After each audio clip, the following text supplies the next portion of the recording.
ребята, я думаю, многим из вас интересно узнать, как мы отличаемся от американцев или от представителей других наций. Сегодня мы поговорим о русскоговорящих в Америке и возьмем интервью у некоторых людей, которые не из наших стран, которые уже здесь живут, американцы, либо иммигранты других стран.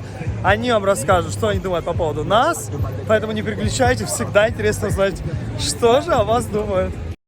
I'm Jordanian originally. Jordanian. Yeah, I'm from the Middle East. Not half black, half Chinese. That's not true. You know, the diversity that exists, especially in California, it's huge compared to other states. Yeah. I want to talk a little bit about the Ukrainian, Russian. Yeah. We call them the Soviets. Oh, really? The comrades, you know, the USSR. As a joke. Yeah, of course. The Ukrainian Russian community has been one of the most open, culturally, the most vulnerable individuals that I have dealt with throughout my life, my journey, living in the United States. But what the difference between, like, you have some other friends from other culture, right? Of course, Asian. of course. What you will say, what the difference between like Russian, Ukrainian, like how you said, like Soviets, compare other newcomers on this country? Very nice. So I'll tell you what, I found, and you know, I'm an individual that has been running a good business for quite a bit of time. I'm also an engineering student, you know, and this is not me to talk about myself, this is to back up my points that the most successful people I've come across are the people that have the courage to show themselves being imperfect. So, and this is what I noticed in the Ukrainian and the Russian community. Those people are very brave to a point that they show their beauty in themselves being imperfect. I'll give you an example, like, you know, someone taking a selfie with not the best teeth, with them smiling, you know? Yeah. So a lot of us tend to lie about their well-being because they think they're not worthy. They think they're not worthy enough to whoever they're talking to because they want to raise their society level to whoever they're talking to. You know, and that goes back to the source, the fear of losing a connection. The Ukrainian Russian community is one of the hardest working people, the most creative individuals I've come across in a very long time. They're not afraid to try things out. They're not afraid to go out their way and build walls. They're not afraid to go out their ways and wrap their cars within 2 to 3 days, to change parts, to start a new truck business. They're not afraid to try. They're not afraid to jump in. But at the same time, to target that particular point, at the same time, they don't compensate their well-being. So I'll tell you how. So they still balance things out in terms of they still find enough time to spend with their best friends. They still find enough times to party and have a beautiful, genuine time. But at the same time, you know, it does not compensate their basic human rights of resting, playing, and socializing. You know, not at all. Okay. But when sleep deprivation becomes a sign of passion, when resting becomes a sign of laziness, when being too busy becomes a sign of importance, then we're in trouble. Parties are great, socializing is great, but what I mean by socializing, one-on-one meaningful conversation can genuinely light up your brain. You get empowered. And I found that energy level, that vibe, with the Ukrainian, Russian, and Eastern European community. I think they adapt to their environment very well. They adapt to their well-being. So as hard as the Ukrainian, Russian community works, they still find enough time to play, party, rest, have a good time, and socialize right. You make so many compliments for us. Yes. I appreciate it. This is my observation as an outsider. Absolutely. The most welcoming community I've ever come across living in the United States and outside the United States, the Eastern European community, because they genuinely have beautiful hearts.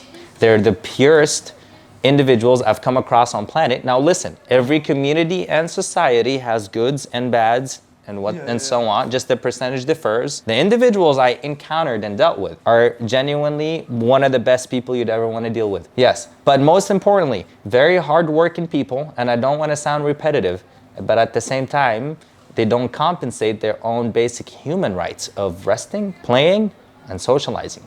You know, which is something a lot of us are lacking in Silicon Valley here in California. So, you know, at the end of the day, the best example I think of this in terms of the animal kingdom, I like dolphins. Dolphins. Who don't? Dolphins sleep with one eye open because they're afraid of predators and they're afraid to drown, but they're fit and they don't work out. They're very intelligent and they don't get tutored. You know why?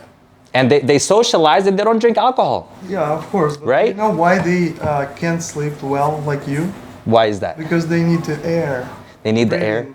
They adapt they go to their environments. 30 minutes, 20 minutes, I don't know how many minutes, like 10. Yes. To breathe in and back. Yes.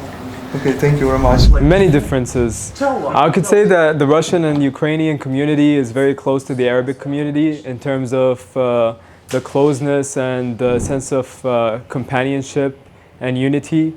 And there is a very individualistic side of the American culture that comes with the concept of what I would label as, in a sense, this whole background coming from the Soviet Union and the sense of unity that it created in the culture even after it broke, which in terms of capitalism in the US is way more individualistic. So you find Americans tend to be way more independent and they seek solidarity in the sense of being their own selves and getting away from their families when they turn 18 and older, and their parents encouraging that. But in the sense of the Russian or Ukrainian culture, they're very similar to the Middle Eastern in the sense of how much they're close to their families, how they greet each other. And I believe the standards, a Russian or a Ukrainian woman is very similar to a Middle Eastern woman in the sense that they seek a constant connection, sharing of time and needs that differ from Americans, because I would say, based on personal experience, that Americans, females or males in general, tend to be way more one-man army kind of a person, and even if they are in a relationship or married, they tend to be more individualistic in the sense that, yeah, like I have a husband or I have a boyfriend, but I will still do everything on my own, and I don't care if I see them once a week, even if we live in the same house, because I'm working 80 hours a week. And they have this whole huge aspiration based on the fact that they believe that their lives are way more career-oriented, as in the Russian, Ukrainian, or Arabic, Middle Eastern communities are way more family-oriented. Because it has a lot to do with the history of the cultures. If you look at even now the majority, or I would say maybe the minority in a couple of years, of the Arabic or Ukrainian or Russian culture, for example, the women 70 years ago used to just sit at home and be stay-at-home moms, and the men would go to work and they would be basically the ones who get the bread. And nowadays it's like been so installed in every culture that women have been deprived of so many rights, and that women have been obstructed through laws or through sexism sort of ideology, that they are not achieving what they deserve, whether it comes to equality of outcome, or whether it comes to another very sensitive topic, which is the equality of opportunity and wages. So I feel like they are way more career-oriented, as in the women from different cultures who come from a very close-knit family background have a way higher sense of, more of a unity sense, rather than I want to be somebody. They want to be somebody, but they also want to be very close to their loved ones and to the people that, you know, they share a common understanding with. Doesn't mean that there is wrong in any of them, actually. Yeah. It's just like, I feel like, I'm not even saying that women from different cultures are less independent. No, I'm just saying that in a way they have been used or subjugated to that aspect of, you are not your whole self without people being around you and your close ones and family. And here it's the opposite. It's like, oh no, you are not your own self until you turn 18, and after that you're a full adult. And you should just get out of the house. You should, you know, do everything on your own. Shame on you if you stay living in your mom's basement until 30. But in the Arabic culture, it's like if you leave your parents' home, they'll be like, oh, this man or this woman is blinded by money, or they have big career aspirations that let them forget about their family, in a sense. I don't know, I always find that many men, especially in the Middle East, they love blonde girls with blue eyes, so they're so used to not seeing that. So any girl that's blonde, even if she's ugly, to them she's the prettiest in the world. So Guys, can you tell like little by little something for our immigrants who watching us now, like to make them brave more? Maybe? I say that immigrants are what built this country. Without immigrants, this country wouldn't have been built. Until now, we look at what immigrants have been achieving in terms of the agriculture, let's say the farming. 80% of the farming is made by Latinos, let's say, who work in the middle of the snow and in the middle of the sun, glazing and ripping off their skin for 12 hours a day. And those Americans who want to seek these high-tech jobs are the ones complaining about those illegal immigrants stealing our jobs, let's say. And I believe that if you're illegal or if you are legal, if you had no protection in terms of having a chance to do something about it, and you have actually made this country prosper, I do believe that that is very unfair. And I think that they should get a chance if they are hardworking citizens and have no criminal history. Do you recommend to come here in the US? Of course, this is always going to be, I will say this in defense of the United States of America, this is the country of opportunity. I think it's very ironic that most Americans have had this idea about freedom installed in them since they learned their anthem and since they grew up. But to be honest, I do not believe that they know the real feeling of freedom as much as people like us. So, yes. And to add on what he's saying, he's absolutely right.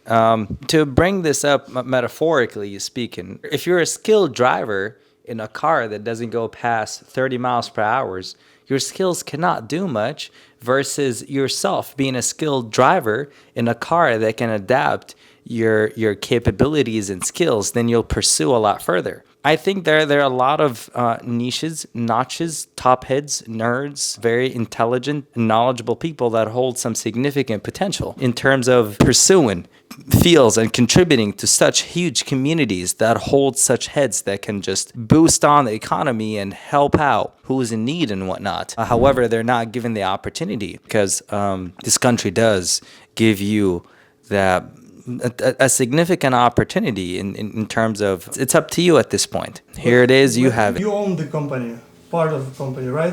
For you, do you will hire most chance immigrants or still Americans, like for your work?